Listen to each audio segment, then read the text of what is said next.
1 Minute Inspirations, Henry Street Church of Christ. Restore the Christian Family, Part 1, The Husband in Creation. Husbands, love your wives, just as Christ also loved the church and gave himself for her.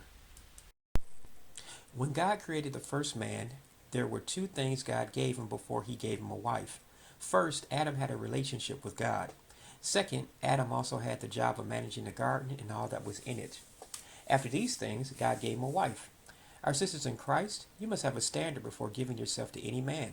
God created the model of a man for us in the very beginning that defines what you should look for in a potential mate.